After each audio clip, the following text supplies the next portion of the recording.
Assalamualaikum warahmatullahi wabarakatuh.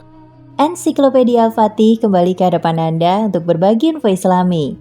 Semoga menginspirasi aktivitas Anda hari ini. Dan jangan lupa klik tombol subscribe dan aktifkan notifikasi tombol lonceng agar tidak tertinggal berita terbaru dari Ensiklopedia Al-Fatih.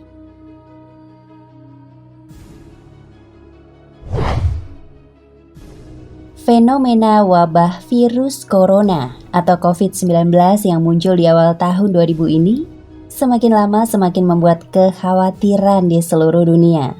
Bagaimana tidak?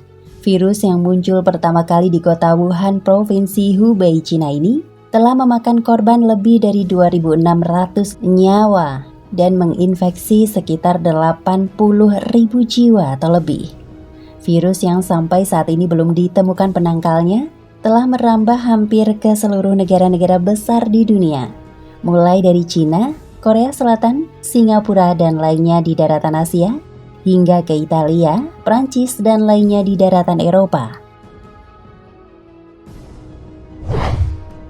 Akibat virus ini, di samping korban yang terus berjatuhan, yang mana angkanya telah mendekati hampir ratusan ribu jiwa, baik yang meninggal ataupun yang terinfeksi. Jutaan manusia lainnya terancam terkena wabah mematikan ini. Di samping itu tercatat ratusan kota diisolasi, ribuan jalur penerbangan ditutup. Bahkan secara khusus negara Arab Saudi menghentikan sementara kedatangan jamaah umroh guna mengantisipasi tersebarnya wabah ini di dua tanah suci. Menyikapi epidemi global ini, sebagai seorang muslim hendaklah kita kembali kepada ajaran-ajaran agama kita.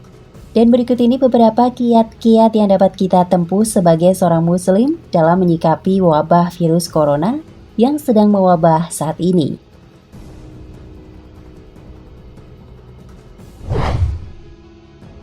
Satu, senantiasa meminta perlindungan kepada Allah.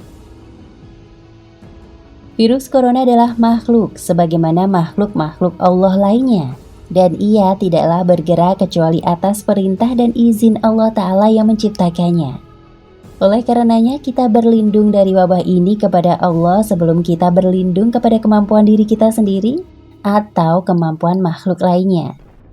Ingatlah bahwa Allah adalah sebaik-baiknya pelindung dan sebaik-baiknya penjaga. Allah berfirman, maka Allah adalah sebaik-baiknya penjaga dan dialah maha penyayang di antara para penyayang. Quran Surat Yusuf ayat 64. Berlindunglah kepada Allah. Ini bisa dilakukan dengan senantiasa membaca doa-doa pelindung yang bersumber dari Al-Quran, seperti surat Al-Falaq dan Anas, ataupun doa-doa yang bersumber dari Nabi Shallallahu Alaihi Wasallam, seperti doa yang dianjurkan untuk dibaca di pagi dan petang hari. Dengan nama Allah yang tidak membahayakan dengan namanya segala sesuatu yang ada di langit dan di bumi, dan ialah maha mendengar lagi maha mengetahui. Doa ini berdasarkan sabda Nabi Shallallahu Alaihi Wasallam, diamalkan oleh seorang hamba di pagi dan petang hari, masing-masing sebanyak 3 kali, maka niscaya tidak akan membahayakan segala sesuatu apapun yang ada di atas muka bumi ini.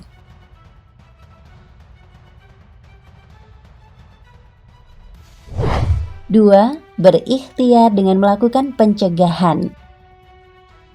Di samping berlindung kepada Allah, tentunya sebagai seorang manusia kita juga harus berikhtiar dengan melakukan usaha-usaha pencegahan agar virus ini tidak menular kepada diri kita atau kepada orang-orang yang kita sayangi.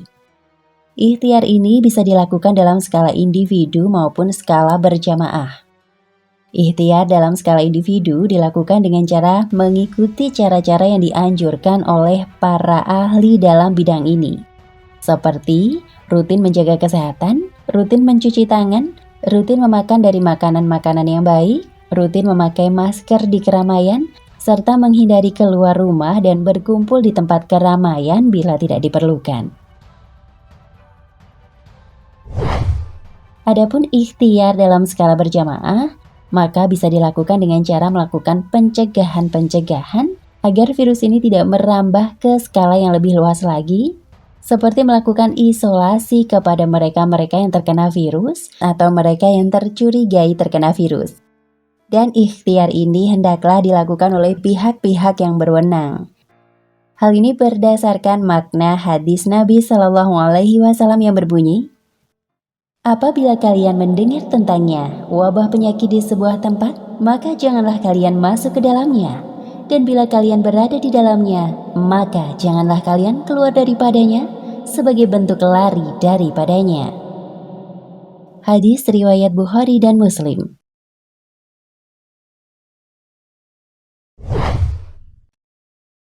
Tiga, bertawakal kepada Allah.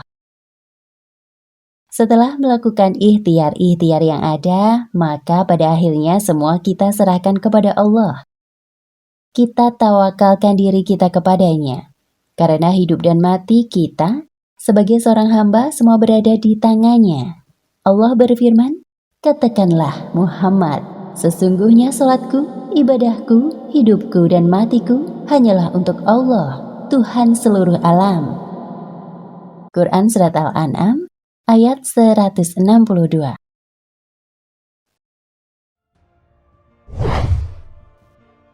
Dan perlu kita ketahui bahwa seorang hamba akan tetap hidup bila mana memang ajalnya belum datang. Bahkan bila virus corona ataupun virus lainnya yang lebih ganas daripada itu menjangkitinya, namun bila memang sudah ajalnya, jangankan virus corona atau yang lebih dari itu, bahkan digigit semut pun seseorang bisa mati jikalau memang ajalnya telah tiba. Ajal seseorang pasti datang, namun pertanyaannya adalah, apakah yang telah kita persiapkan dari amalan soleh menyambut ajal tersebut? Semoga Allah menutup hidup kita dengan husnul khotimah. Amin.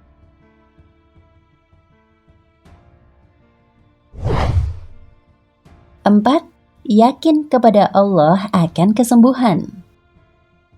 Bila ada di antara kita yang ditakdirkan oleh Allah tertimpa penyakit ini, maka yakinlah bahwa Allah adalah sebaik-baiknya penyembuh, karena Ialah Tuhan yang Maha Penyembuh.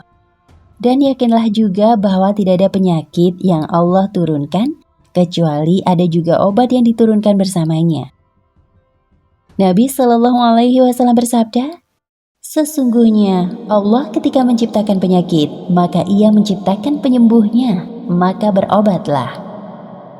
Hadis riwayat Ahmad nomor 12186 dan dihasankan oleh Imam Al-Albani.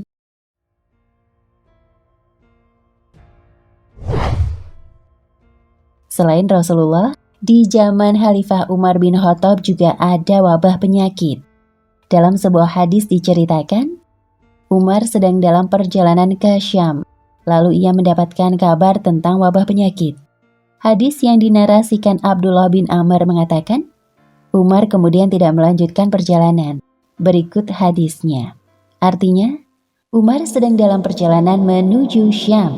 Saat sampai di wilayah bernama Sard, saat itu Umar mendapatkan kabar adanya wabah di wilayah Syam. Abdurrahman bin Auf kemudian mengatakan pada Umar, jika Nabi Shallallahu Alaihi Wasallam pernah berkata, jika kamu mendengar wabah di suatu wilayah, maka janganlah kalian memasukinya. Dan jika terjadi wabah di tempat kamu berada, maka jangan tinggalkan tempat itu. Hadis riwayat Bukhari.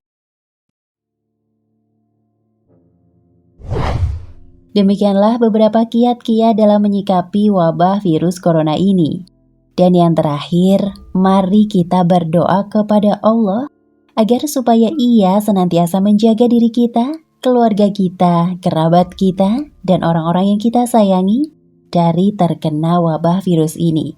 Mari kita juga berdoa kepada Allah agar senantiasa menjaga negeri ini dan juga negeri-negeri kaum muslimin lainnya dari wabah penyakit mematikan ini.